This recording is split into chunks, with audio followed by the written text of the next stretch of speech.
mga kababayan, ang pambansang awit ng Pilipinas. Kayang magiliw, telas ng sinakanan, alam ng puso, sa titik mo'y buhay. Lupang hinirang, tuyag ka ng magiting, sa manlulupin, di ka pasisingil, sa nagagang tutok sa simoy at sa langit ng bangaw, ay hinagang tulad, awit sa pagkayang minamahal. Ang isang ng matawad mo'y tagumpay na nag-iindig, ang bituin at araw niya kailan pa may di magtitingin. Luman ang araw ng walang pagsinta, buhay langit sa piling mo. Ang inigaya na pagkay maraming, ang mamatay ng dahil sa'yo. Okay, magandang gabi po sa lahat ng mga OFW sa iba't ibang panig ng mundo, and lalong-lalo na po yung mga nasa UAE, Saudi Arabia at nasa ibang Middle East countries. Okay, sama na rin natin yung mga nasa Asian countries and Europe and America. Kamusta po kayo? Okay, so ito na po yung pinakihintay nating lahat, no? Ang katatapos lang po ng Talk to the Nation address ni Pangulong Duterte tungkol nga po dito sa napag-uusapan nating border control dahil sa paglaganap ng COVID-19 pandemic Delta variant dyan sa Pilipinas. So apparently 44 minutes ang inabot ng pagdiskusyunan ng mga eksperto at ni Pangulong Duterte. So i-highlight lang natin yung mga ibang napag-usapan po, no? Yung mga napag-usapan lang dun sa Talk to the Nation address ni Pangulong Duterte. Yung iba kasi tungkol sa politika, so we are not after the politics, so we will just talk about yung mga napag-usapan sa nasabing Talk to the People address. But before that, mga kababayan ko, kanina po nag-post ako sa atin hong social media, Facebook page, tungkol po sa magandang balita para sa mga Saudi Airline passengers. Kung maaalala nyo po, last time na sabi natin na may mga cancellation of flights ng Saudi Airlines. Well, totoo po yun. Okay? Totoo po yun. Dahil meron lamang pong 86 passengers ang pwede pong sumakay sa Saudi Airlines. No? 186 po yun. So meron po mga nakatanggap ng mensahe na sila po ay kansilado. At yung iba pong hindi nakatanggap ng mensahe, tuloy po ang inyong mga biyahe. Katunayan po, meron pong biyahe ang Saudi Airlines sa buwan ng July 26, 27, 28 at 31. Nakikita niyo po sa inyong mga screen. Ito po ay kumpirmado. Sa 26, Jeddah, Manila, Jeddah. And 3 times a week po pala itong biyahe ng Saudi Airlines sa buong kaharian. 3 times a week, 2 beses sa Jeddah, 1 beses po sa Riyadh. So yung 26, Jeddah, Manila, Jeddah, confirm po yan. 27, Riyadh to Manila po yan. Sa 27 meron din, Riyadh to Manila. Meron din po sa 28, Manila to Riyadh naman po yun. Manila to Riyadh, kung mapapansin nyo, dalawang petsa po ang nakasulat dyan. And sa July 31 meron din po. Okay? Sa buwan ng Agosto, ito po yung pinakahihintay ng iba nating mga kababayan. Sa buwan ng Agosto, mga kababayan, meron din po tayong mga biyahe. As you can see on your screen, 2, 3, 4, 7, 9, 10, 11, 14, 16, 17, 18, 21 at 23. May mga biyahe po ang Saudi Airlines sa buwan ng Agosto. So kung mapapansin nyo yung nakadilaw, back and forth po yan. Ano po? Magkaiba ho yung petsa na nandyan po. So yung 3, papunta po ng Manila from Riyadh. Yung 4, from Manila to Riyadh naman ang papunta. So mapapansin nyo po, may dalawang petsa na naka-indicate po dyan. So siyempre meron din naman po sa yan, 24, 25, 28 at 30. Okay, sa buwan po yan ng Agosto, mga kababayan ko. Sa buwan ng Agosto po yan. Alright? So kumpirmado po ito para sa mga 186 passengers po. Okay, 186 passengers po ang allowed ng Saudi Airlines para isakay sa eroplano. So may mga na-cancel po. Pag na-cancel po yung biyahe ninyo, nire-revoke naman po yan. No? Maraming salamat po pala sa Saudi staff na nagpasa sa atin ng mga kabuuang schedule ng buwan ng July at August. Nanginginig ako, hindi ko alam bakit, no? Nanginginig po ako. Ito po yung actual po niyan, kabayan, na nakuha natin at binigay po ng Saudi staff. Maraming salamat po sa iyo, ma'am, at mabuhay po kayo. Ayaw na po niya magpakilala dahil po wala, gusto niya po maging maayos lang yung kalagayan po nating lahat. Moving forward po sa desisyon ng Pangulong Duterte sa suhesyon po ng mga eksperto. Okay, let me just show you the key messages po. Ito po yung mga kabuuan na sinasabi po ng mga eksperto. Okay? First, dito muna tayo sa summary. Delta is more transmissible, sabi po ng isang eksperto. Potentially deadlier than and can spread quickly faster. Ang Delta variant po is beatable with mask, face shield. Wow, face shield. Physical distancing and vaccination. Paano yan? Dito sa Saudi Arabia, walang face shield. So, hindi namin mabibit o mabibit natin kasi meron tayong face mask at vaccination. Paano naman yung physical distancing? Medyo tagilid tayo dito, no? Yung iba kasi LDR na talaga. But anyway, treatment remains the same. Deaths going down in countries with high vaccination rates despite of increasing cases. And sinabi po dito, Delta variant is the fastest and fittiest. Okay? Virus, 60% more transmissible than Alpha UK variant. 3 times more contagious than original SARS-CoV-19 o virus. Seems to be deadlier, worse if healthcare system is overwhelmed. Patient gets sicker. Younger ages also develop severe diseases. So sabi dito, ang kailangan strengthen the border control, LGU monitoring indoors arrivals, implementation of localized and granular lockdown. At ito po yung mga key messages. Disease surveillance enhanced through whole genome sequencing ensures that we shall detect signals immediately. Matatandaan na pumalo na po ng 62. Okay, 62 Delta variant ang kabuuan na meron po sa Pilipinas. So, because this, I want you to listen to the healthcare expert na kanina po ay nandun sa Talk to the Nation address ni Pangulong Duterte. Pakinggan po natin siya. Cabinet and the rest of the IATF team. After listening to the presentations coming from Dr. Salvania and Dr. Saloma, I think the remaining question that we need to answer is what is the appropriate response now that the Delta variant has been detected within Philippine shores?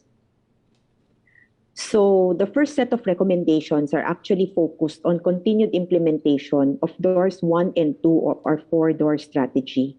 So despite the data showing that there is already local transmission, border control continues to be a very critical component of the Cabinet and the rest of the IATF team. After listening to the presentations coming from Dr. Salvania and Dr. Saloma, I think the remaining question that we need to answer is what is the appropriate response now that the Delta variant has been detected within Philippine shores? Okay, wait. Nagloloko po ang aking application. So I need to recheck again. Nagloloko po. Wait lang po. Cabinet and the rest of the IATF team. After listening to the presentations coming from Dr. Salvania and Dr. Saloma, I think the remaining question that we need to answer is what is the appropriate response now that the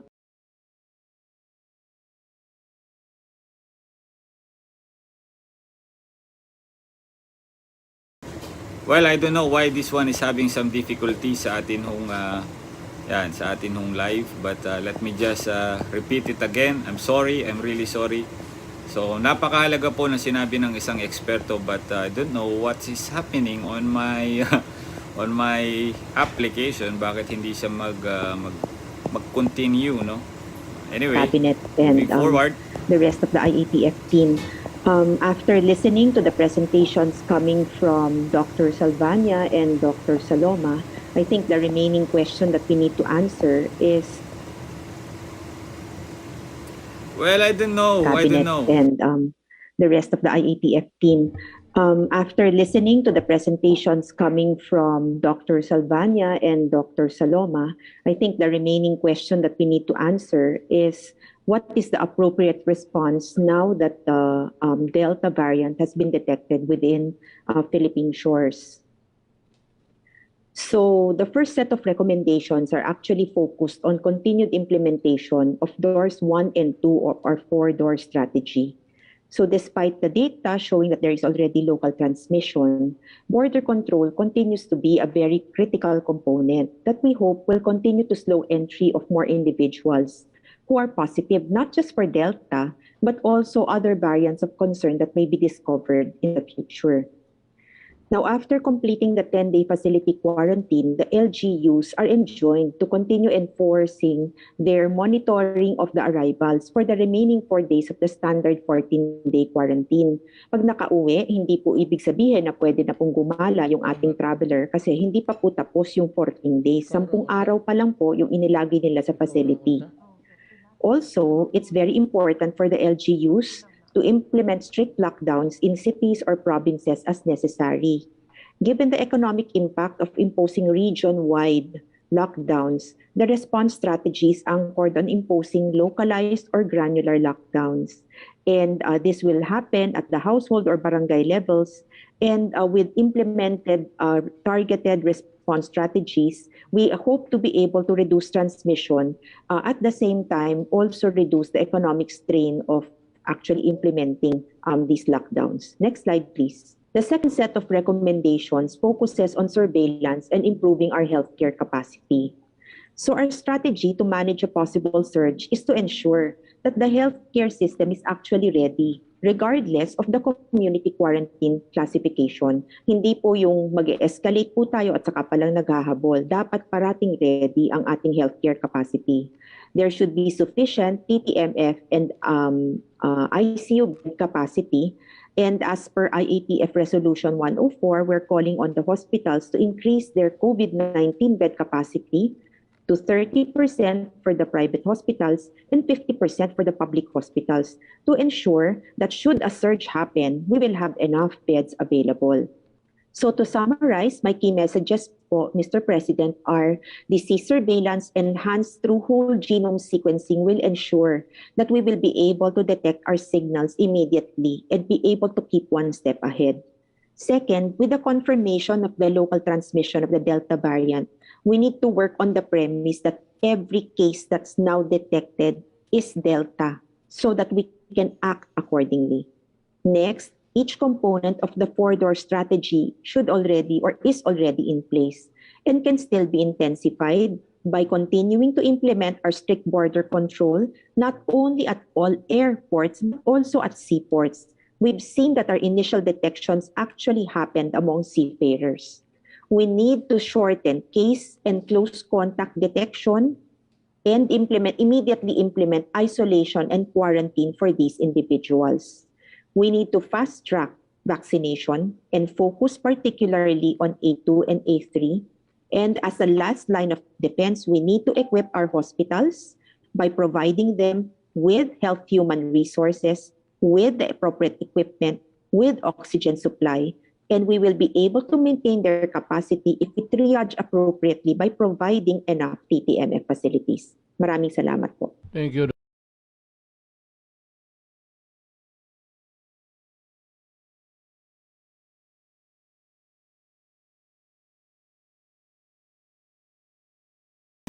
Okay, so naririnig niyo ba ako?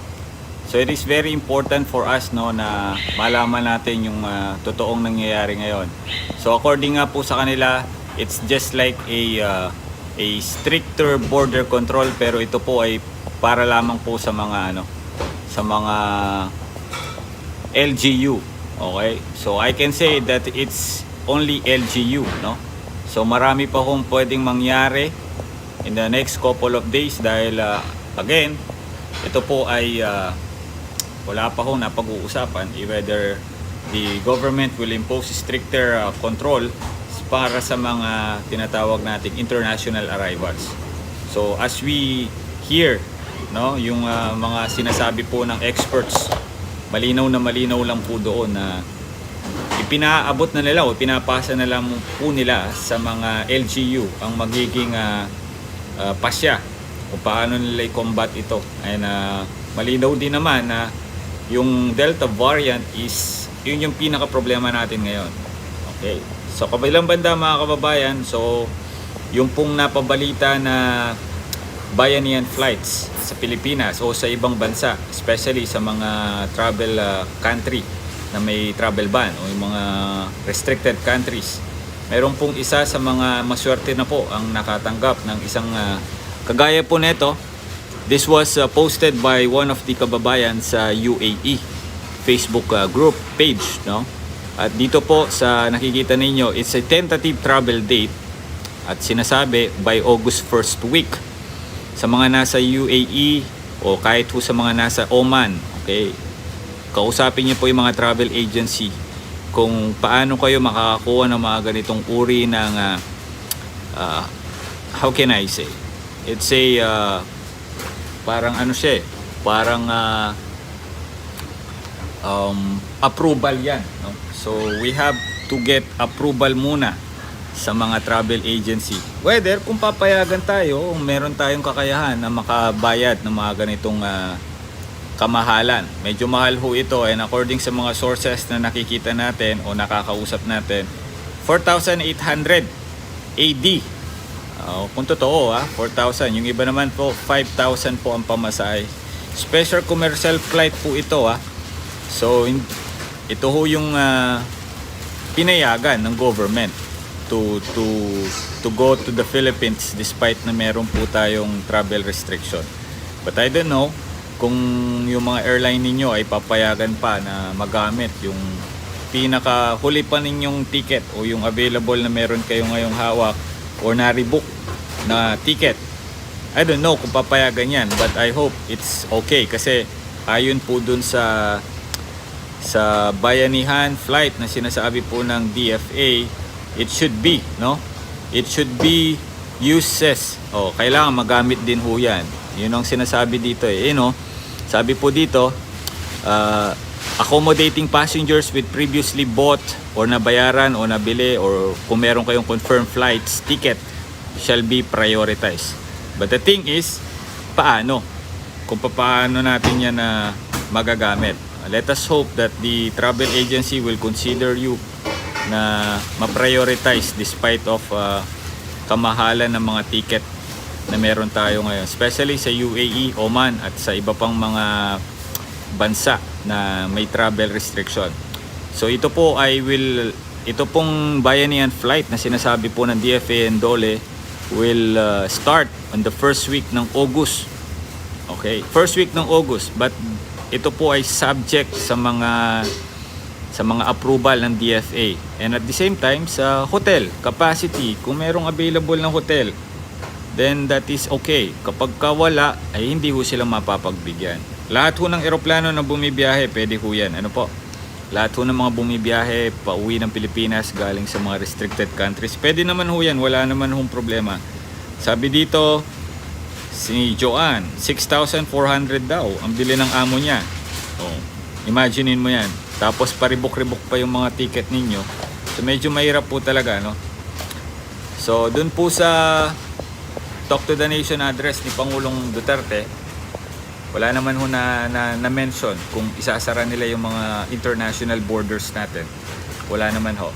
Mangyayari lang dyan, magiging stricto po sila. That is 100% sure. Magiging stricto sila. Okay?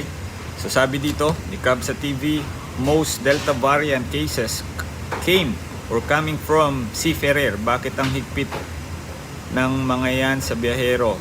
Sa mga biyahero ng eroplano. Sabi po ni Cabsa. Okay. Hindi ko masasagot yan, kabayan. Kaya I'm not in the position, no, para ano yan. But yung mga biyahe na Philippine Airlines, we are still communicating with the travel agencies to show us, no, the flight schedule ng mga eroplano po ninyo. So far, Saudi pa lamang po yung nagre-reach out sa atin. Okay, Saudi pa lamang po nag-reach out, and we will be checking out PAL. Check natin yung PAL. Kapag meron na ho, sasabihin naman ho namin sa inyo. But for the time being, wala pa ho tayong mga balita sa Philippine Airline, Oman, Qatar, Gulf Airline. Saudi pa lamang po meron tayo. So we will let you know po, okay? So tapusin ko muna dito yung ating home live, and we will be coming back to you tomorrow for another live update. So far, ito lamang po yung mga balita na meron tayo for now, and asahan nyo po that we will continue to give you more informations and update tungkol po sa nangyayari sa ating paligid. Mabuhay po kayo.